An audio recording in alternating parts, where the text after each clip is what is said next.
한때 로마 제국이 아주 강성할 때 나온 말이죠. 모든 길은 로마로 통한다. 우리나라의 길은 다 서울로 통합니다. 그래서 우리는 모든 길은 서울로 통한다라 우리나라인데요. 이제 이런 이 시대적 관념, 이걸 끊어야 됩니다. 제가 이걸 대구 홍준표 시장 측으로부터 요청을 받은 사업입니다. 달빛 고속철도 건설을 위한 특별법 연내 재정 건의 사업을 받았고요. 오늘 15일 날 이 달빛 고속철도 특별법이 국토위 전체 회의에 상정돼서 본격적인 법률안 심사에 돌입할 예정입니다. 광주와 대구 달빛 고속철도 특별법은 동서화합의 상징이자 지역 균형 발전의 최적의 사업으로 평가받고 있습니다. 덕이 이 법의 대표 발의자가 지금 국민의힘 원내대표인 윤재욱 의원님이시고요. 우리 헌정사상 최다인 261명의 국회의원이 함께 이 법에 공동 발의를 했습니다. 문제는 현 정부의 태도입니다. 이 달빛 고속철도 조기 건설을 위한 예비 타당성 조사 면제 근거를 담고 있는 이 법안에 대해 정부 당국은 경제성이 없다는 전망으로 반대 입장을 펴고 있습니다. 주요 근거는 우리나라는 남북으로 경제 권역이 작동하는 구조인데 대구와 광주, 동서를 잇는 것은 투자에 비해 창출되는 가치가 적다는 것입니다. 아까 제가 말씀드린 것처럼 모든 길은 서울로 통해야만 경제성이 있다는 논리를 얘기하고 있는 겁니다. 잘못됐습니다.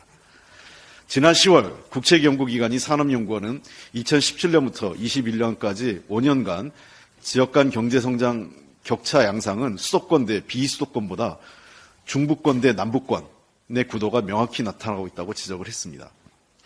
그러니까 여기서 중부권은 수도권과 충청, 강원권이고요. 남부권은 호남, 대경권, 동남권입니다. 그러니까 실제로 수도권과 충청권에 대해서를 중심으로 해서 비교적 경제 성장 격차가 경제 성장이 이루어지는 반면에 남부 지역은 더 뒤떨어지고 있는 것이죠.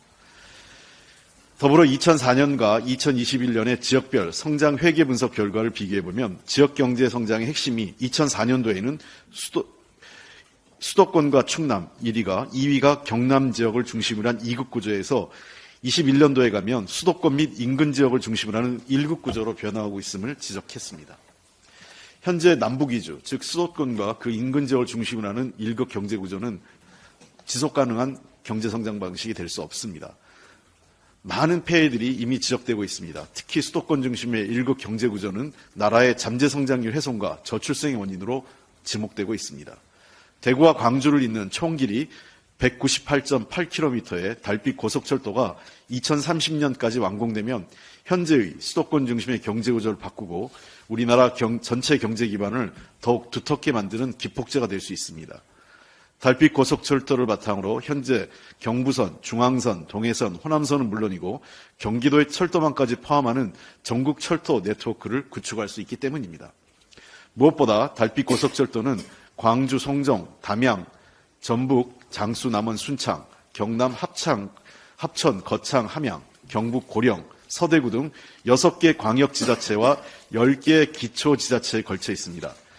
1,700만 명이 넘는 인구가 이 영향권에 들어가는 국토개발 사업에 아주 의미 있는 사업입니다.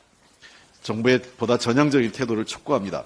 편협한 수도권 중심 사고에서 벗어나 국가 균형 발전이라는 큰 그림을 그려야 합니다. 국민의힘에게도 촉구합니다.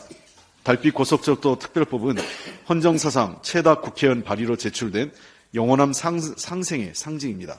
속도감이 있는 법안 심사로 남부 내륙 경제권 활성화에 함께 힘을 보태고자 합니다.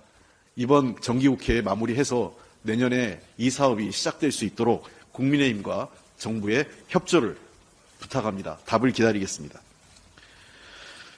쓸 것은 과감하게 쓰고 아낄 것은 철저히 아껴 민생을 살피고 미래에 대비해야 하는 국가 예산을 윤석열 정부는 주먹구구식으로 편성해서 무책임함을 보이고 있습니다. 더불어민주당이 이번 예산안을 대한민국의 현재와 미래를 포기한 예산이라고 규정한 이유입니다.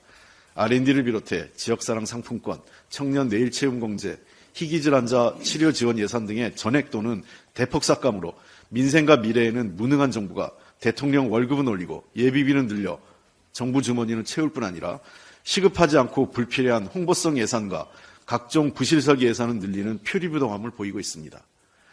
건전재정이라는 그럴듯한 포장으로 어려운 국민에게는 허리띠를 졸라매라고 강요하면서 정부 씀씀이는 방만하게 낭비하는 이중성으로 국민을 우롱하고 있습니다. 대폭 증액된 권력기관의 업무 추진비와 제2의 특활비라 불리는 특정 업무 경비가 그 중심에 있습니다. 정부 부처의 업무 추진비와 특정 업무 경비는 모두 올해보다 수십억 증액되어 1조 넘게 편성되고 특활비도 증액됐습니다. 민생, 복지, 미래 예산을 깎아 정부가 쌈짓돈처럼 쓰는 돈은 늘린 것입니다. 더 큰 문제는 대통령실과 기재부는 물론 감사원, 경호처, 법무부, 경찰청 등 권력기관의 해당 예산들이 대폭 증액됐다는 사실입니다. 재정을 아껴야 한다는 정부의 말을 어느 국민이 신뢰할 수 있겠습니까? 윤석열, 한동훈의 검찰이 수사하라는 데 쓰라고 국민이 준 혈세를 어디에 썼는지도 모르게 그 내역을 은폐하고 명절을 앞두고 나눠 가졌다는 의혹에도 국민은 분노하고 있습니다. 더불어민주당은 국민 주머니를 털어 자기 배를 불리는 정부의 기만적인 예산 반드시 바로잡겠습니다. 필요 없는 것에 예산이 낭비되지 않고 권력기관의 쌈짓돈에 혈세가 소모되지 않도록 하겠습니다. 제가 세 가지 기준을 제시하겠습니다. 첫 번째, 부적절한 업무 추진비나 특활비, 특정 업무 경비 사용에 대한 사과와 함께 정부의 공식 사과와 함께 관련자 앞으로 이후 이러한 부적절 사용에 대한 처벌 규정을 강화할 것. 두 번째, 투명성을 제고해야 됩니다. 자료 제출을 통해서 사용처를 반드시 해명해야만 우리가 해명된 만큼은 예산을 특활비 같은 것을 인정을 해주겠습니다. 세 번째, 내부 지침을 개선하고 공개하십시오. 그 내부 지침을 바탕으로 반드시 사후 관리 통제 체제가 만들어져야 됩니다. 이 세 가지 조건이 확인되는 특정 업무 경비나 특활비, 업무 추진비만 인상 또는 현재 수준에서 동결을 인정하겠습니다. 그렇지 않은 것은 소명 못하는 부처나 관련 예산은 삭감을 원칙으로 하고 있습니다. 제가 그동안 한동훈 장관에 대해서 이런저런 반응을 안 했는데요. 하도 말이 가짜라서 제가 이건 한번 얘기하겠습니다. 2억 7천만 원 마약 수사비 없었다 이런 얘기하는데 그럼 마약 수사비 한 10억쯤 해주면 마약 수사 근절시킬 수 있습니까? 무슨 말 같지 않은 얘기를 합니까? 법무부 장관이. 마약 수사비가 필요하면 관련 자료 제출하고 어디에 썼는지 소명하면 그 예산 더 올려줄 수도 있습니다. 말장난처럼 그런 짓 하지 마십시오. 장관, 그래도 일개 장관인데. 그리고 윤석열 대통령께서 새 대법원장 후보를 지명했습니다. 조희대 대법관인데요. 민주당의 원칙과 기준은 똑같습니다. 첫째, 사법부의 독립성을 지킬 수 있는 인물이냐. 둘째, 국민 눈높이에 맞는 도덕성을 갖춘 인물이냐. 셋째, 사법부의 수장으로 역할을 다할 수 있는 역량이 충분하냐. 이 세 가지 원칙과 기준에 부합해야만 임명 동의안에 동의할 것입니다.